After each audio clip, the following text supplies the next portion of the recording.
Hello दोस्तों, मैं आप सभी का स्वागत करता हूं आपके अपने यूट्यूब चैनल रैम्बो बाबा कंपटीशन में।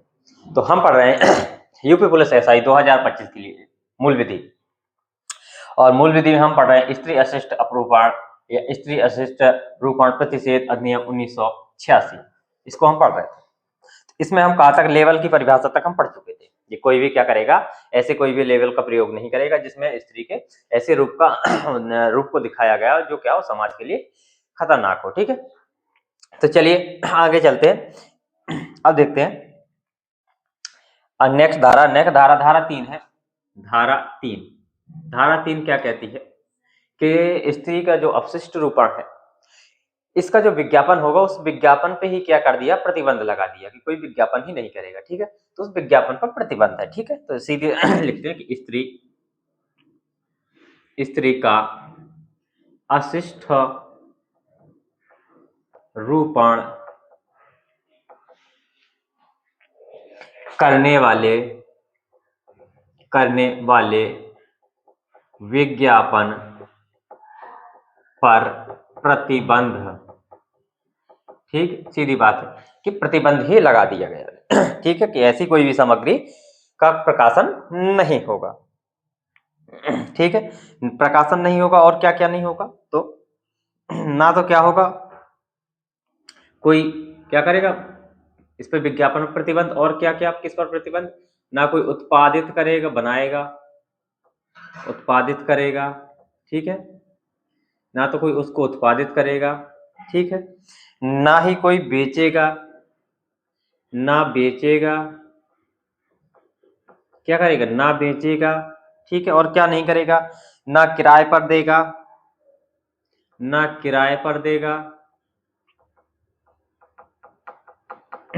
ना बांटेगा। क्या हो गया, ना तो बांटेगा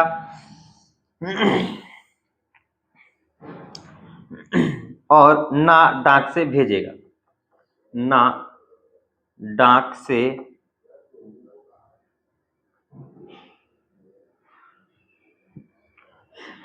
नहीं इतना ठीक है। ये आगे की चीजें नेक्स्ट धारा में, तो ये सब चीजें नहीं हो, ना प्रचार करेगा ना दिखाएगा। ठीक है, ये सब चीजें हो जाएंगी। ठीक है, अब चलते हैं नेक्स्ट धारा हमारी क्या है।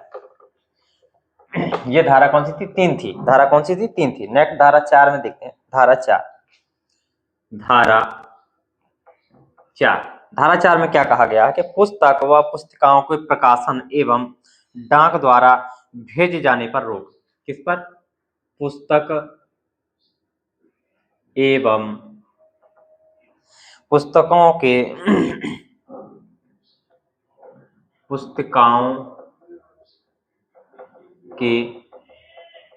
प्रकाशन एवं डाक द्वारा भेजे जाने पर क्या है, प्रतिबंध। अब क्या होगा, ना कोई पुस्तक छापेगा, ना कोई पुस्तक को क्या करेगा, डाक से भेजेगा, ना ही पुस्तक को क्या क्या करेगा, बेचेगा, ना ही क्या करेगा, किराए पर देगा। तो ये चीजें हैं कि ऐसी चीजें कोई नहीं करेगा। ठीक है, इतनी चीज आपको समझ में आ गई होगी। लेकिन अब क्या है कि कुछ चीजों पर क्या है, छूट दी गई है। क्या है, कुछ चीजों पर इस पर क्या है, छूट दी गई है। तो इस पर छूट किस पर दी गई है, कुछ चीजों पर क्या है, छूट दी गई है। तो छूट किस चीजों पर दी गई है, वो इस पर क्या है, छूट दी गई है कि यदि क्या है, वो किसके लिए, लोक कल्याण के लिए उपयोग हो रहा हो। क्या, लोक कल्याण के लिए यदि क्या किया जा रहा हो, उसका उपयोग किया जा रहा हो, ऐसी कोई चीज है जिस पर उसकी फोटो छपी है लेकिन वो किसके लिए, लोक कल्याण के लिए है, तो वो क्या है, ऐसी सामग्री पर क्या प्रतिबंध हो नहीं होगा। तो लोक कल्याण में यदि सामग्री का क्या है प्रयोग, लोक कल्याण लिख सकते, लोक कल्याण में यदि ऐसी सामग्री का प्रयोग हो रहा है तो ठीक है, कोई दिक्कत नहीं। जैसे कैसे लोक कल्याण में, शिक्षा के लिए, यदि शिक्षा के लिए हो रहा, विज्ञान के लिए हो रहा है, कला के लिए हो रहा है, साहित्य के लिए हो रहा है, तो इन पर क्या है, छूट होगी। या क्या है, कोई धार्मिक उद्देश्य है किसी का, क्या धार्मिक उद्देश्य, कई ऐसी मूर्तियां हैं जो धार्मिक उद्देश्य हैं लेकिन वो कैसी हैं, अशिष्ट हैं। उनका रूपण क्या है, अशिष्ट रूपण में दिखाया गया है, लेकिन क्या है, वो धार्मिक उद्देश्य के लिए। तो ऐसी चीजें क्या है, इन पर छूट है। तो उद्देश्य के लिए, इतनी चीजों के लिए क्या है, ये छूट है। और अन्य छूट में भी, और अन्य छूट, और किसके लिए छूट है, और अन्य छूट पर जैसे क्या है, पुरातत्व स्थल में को छूट है, जो पुरातत्व जो पुराने मिले हुए हैं उनको क्या है, छूट है। तो पुरातात्विक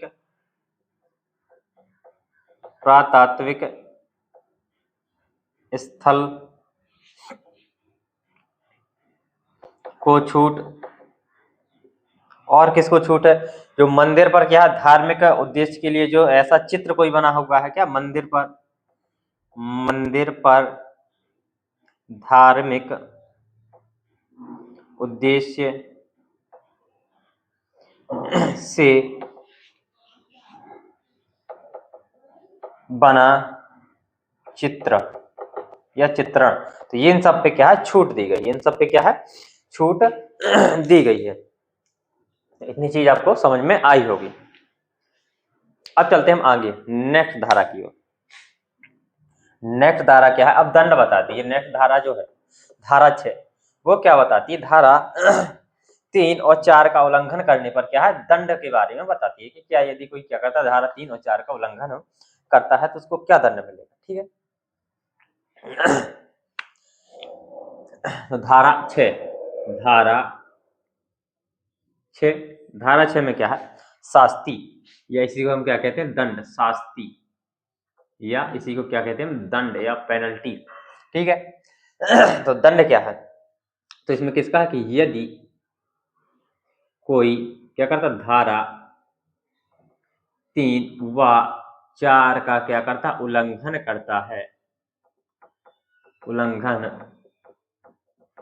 करता है तो उसके लिए क्या दंड होगा। यदि वो क्या करता है, पहली बार करता है, क्या करता, पहली बार उल्लंघन करता है, पहली बार, फर्स्ट बार उसका उल्लंघन करता है तो उसके लिए दंड क्या होगा, और सेकंड बार उल्लंघन करता है या दूसरी बार उल्लंघन करता है तो उसके लिए दंड क्या होगा। तो यदि पहली बार उल्लंघन करता है तो उसको क्या होगा, 2 साल तक की क्या होगी, जेल होगी, 2 साल की जेल होगी, प्लस में क्या होगा, जुर्माना होगा। क्या होगा, जुर्माना होगा, जो कितना होगा, 2000 रुपए तक का होगा। ठीक है, 2000 रुपए तक का उसको जुर्माना हो जाएगा। यदि क्या करता है, दूसरी बार करता है तो उसको क्या, 6 माह से कहां तक, 6 माह से कहां तक, 5 साल तक, 5 साल तक की क्या हो सकती है, जेल हो सकती है। प्लस में क्या रहेगा, जुर्माना, जो कहां तक हो जाएगा, जो 10,000 से 1,00,000 तक क्या हो जाएगा, जुर्माना हो जाएगा। इतना इसको दंड लगाया जाएगा। ठीक है, इतनी चीज आपको समझ में आई होगी। अब चलते हैं कंपनियों के द्वारा अपराध, तो कौन दोषी होगा। कंपनियों द्वारा अपराध होता है तो कौन दोषी होगा। तो कंपनियों द्वारा अपराध, धारा 7, कंपनियों द्वारा अपराध, किसके द्वारा, कंपनियों के द्वारा अपराध। तो इसमें दोषी कौन होगा, इसमें देखते हैं कि दोषी कौन होगा, दोषी कौन होगा,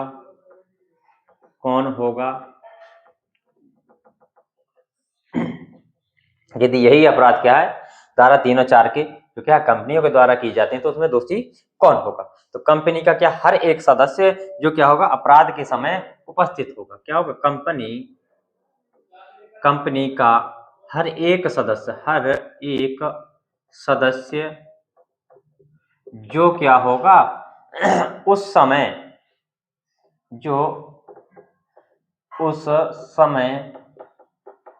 क्या होगा,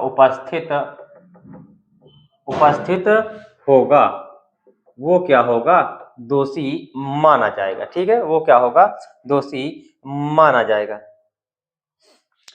ठीक है, इतनी चीजें ध्यान रखनी है। अब नेक्स्ट धारा आप देखते हैं, धारा 8 में बताया गया कि इस धारा के अंतर्गत, इस एक्ट के अंतर्गत किए गए जो अपराध होंगे वो कैसे होंगे, किसके अंतर्गत आएंगे, संज्ञेय के आएंगे कि असंज्ञेय के अंतर्गत आएंगे, किसके अंतर्गत आएंगे। तो देखते हैं नेक्स्ट धारा 8, धारा 8 में क्या कहा गया है कि इस एक्ट के अंतर्गत अपराध इस एक्ट के अंतर्गत अपराध की प्रकृति कैसी होगी, कैसे होंगे, तो इसके अंतर्गत कैसे होंगे अपराध जो होंगे वो कैसे होंगे, संज्ञेय होंगे। कैसे होंगे, संज्ञेय होंगे, लेकिन कैसे होंगे, जमानती हो जाएंगे। क्या हो जाएंगे, ये जमानती होंगे। कैसे, जमानती, जमानत मिल जाएगी इनमें, क्या होगी, जमानत मिल जाएगी। ठीक है, वेलेबल होंगे और कॉग्निजेबल हो गए, वरना संज्ञेय में क्या होती है, वेलेबल नहीं होते हैं। ठीक है, ये चीज आपको ध्यान रखनी है। अब चलते हैं आगे, नेक्स्ट धारा 9 और 10 कुछ नहीं है, एक एक लाइन लिखनी है बस, खत्म। ये हमारा एक्ट खत्म, 2 दिन में हमारी ये क्या हो जाएगी, खत्म हो जाएगी। ठीक है, तो चलिए धारा 9,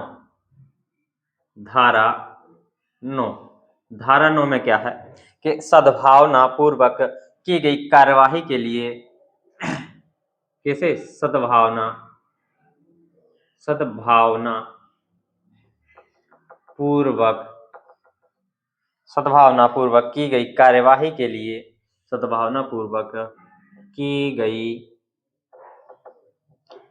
कार्यवाही के लिए केंद्र या राज्य सरकार,